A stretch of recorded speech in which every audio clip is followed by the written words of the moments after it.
tidak hanya bagi korban tetapi juga bagi pelaku dan lingkungan sekolah itu sendiri. Fenomena ini dapat mempengaruhi kondisi psikologis, bisa juga emosional, serta perkembangan sosial anak, sehingga menghambat proses belajar mengajar dan menciptakan lingkungan belajar yang tidak kondusif di sekolah. Berdasarkan data dan penelitian yang ada, kasus bullying di kalangan anak usia sekolah dasar cenderung meningkat setiap tahunnya, baik dalam bentuk verbal, kemudian ada fisik maupun sosial.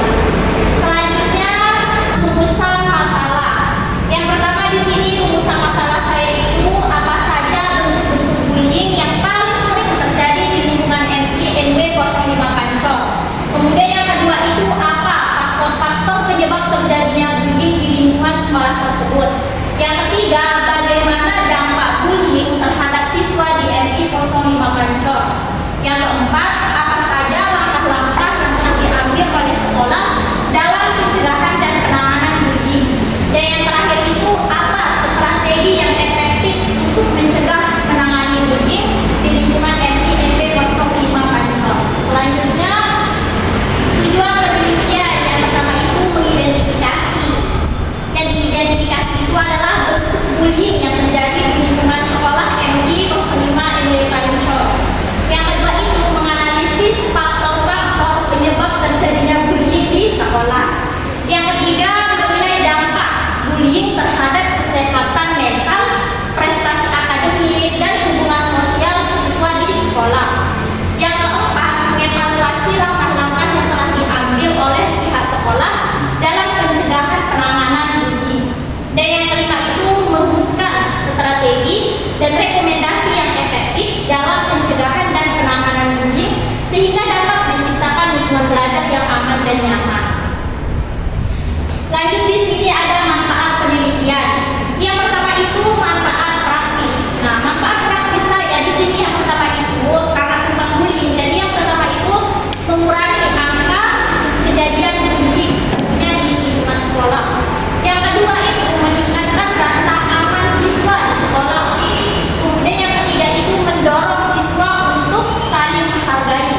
Yang keempat menciptakan suasana yang kondusif untuk belajar. Dan yang kelima itu membangun empati dan kepedulian antar siswa. Yang kedua itu manfaat teoritis. Yang pertama pengembangan teori-teori pendidikan terkait dengan keamanan dan kenyamanan lingkungan belajar. Yang kedua itu meningkatkan pemahaman tentang bullying. Dan yang terakhir itu hasil penelitian ini dapat menjadi referensi bagi peneliti lain. Selanjutnya kerangka teori. Satu, definisi bullying. Jadi menurut istilah bullying itu berasal dari bahasa Inggris yang yaitu bull, di mana bull itu artinya banteng. Banteng itu kan ganas ya. Secara bahasa atau etimologis kata bullying berarti tahan. Penindasan dalam bahasa Indonesia disebut menyangkap yang berarti mengusik, mengganggu dan menghalangi orang lain. Nah, bullying terdiri dari perilaku langsung seperti mengejek, terus mengancam, mencela, memukul, merampas yang dilakukan oleh satu maupun lebih siswa kepada korban atau anak yang lain. Selanjutnya yang kedua itu jenis-jenis bullying.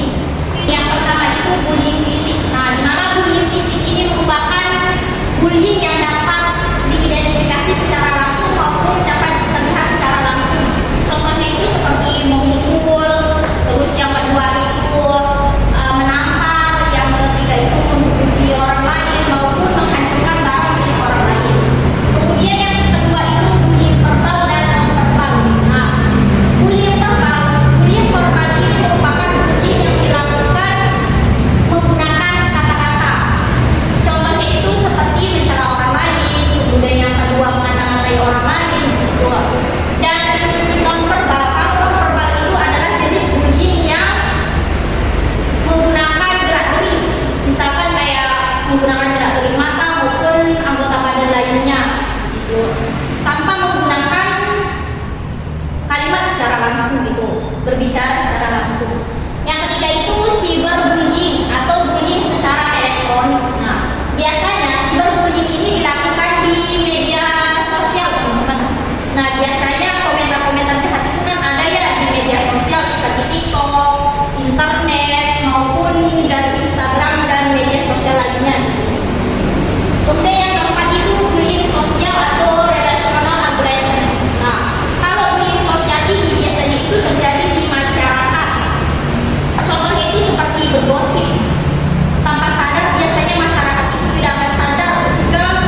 tindakan kekerasan maupun penindasan untuk mencela seperti rasnya maupun suku maupun agama dan budaya orang lain dengan bullying rasial.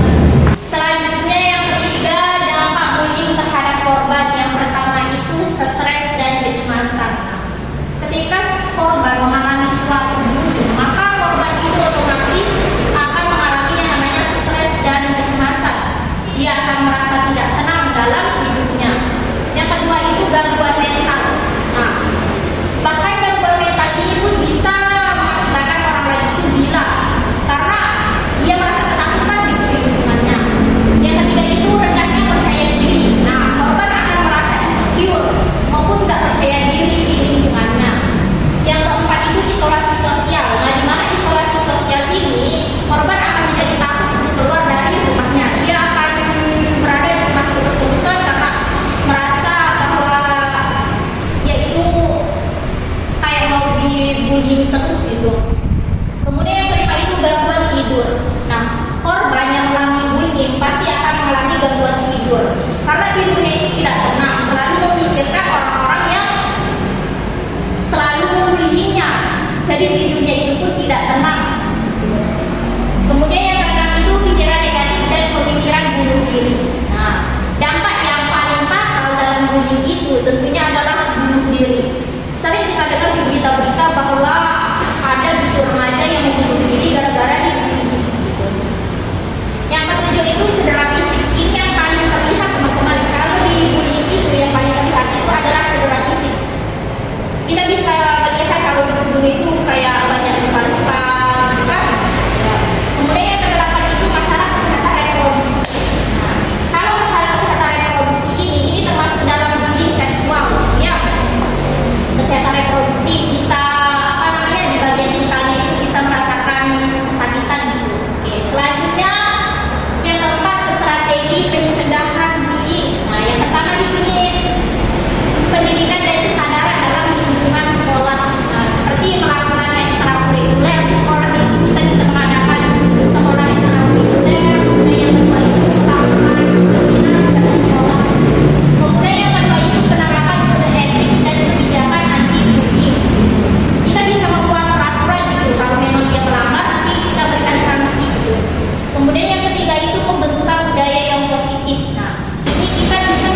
di MOOC untuk menciptakan lingkungan belajar yang aman dan nyaman.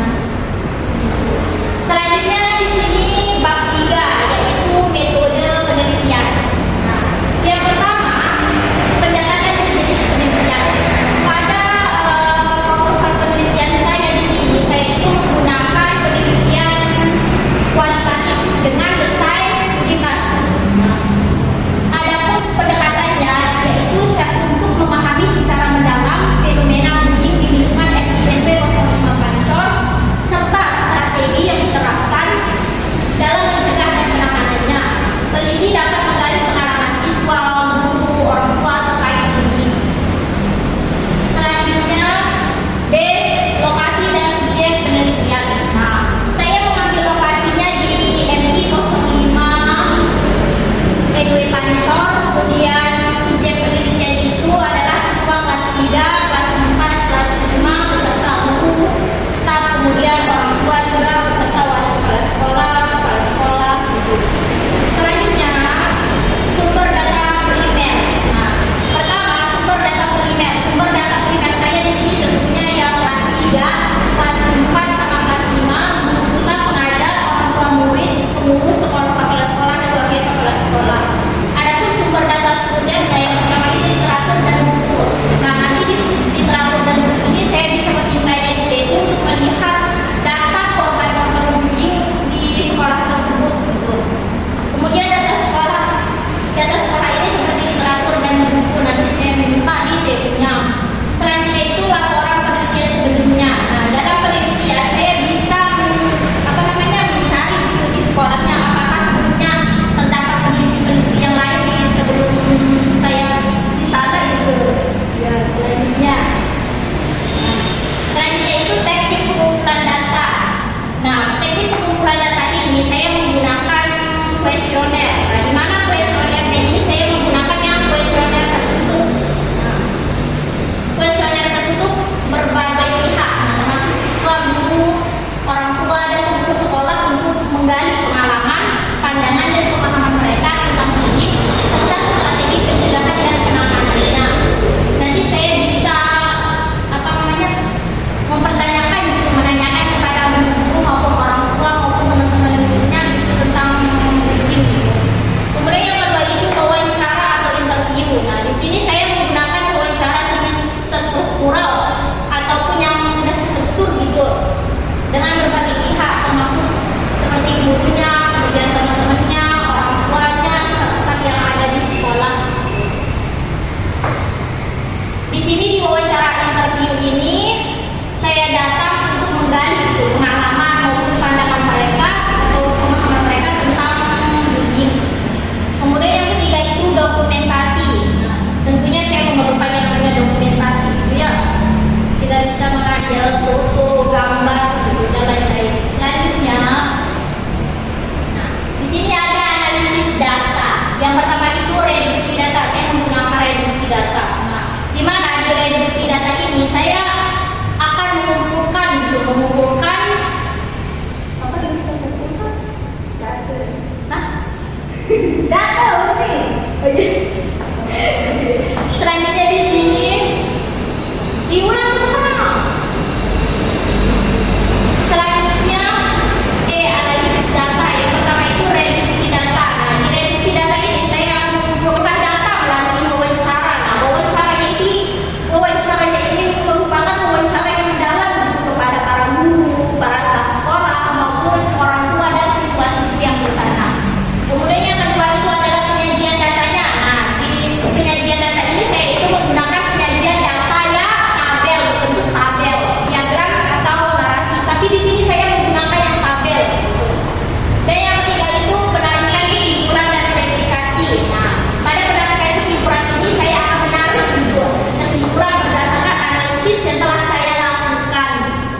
Jadi dari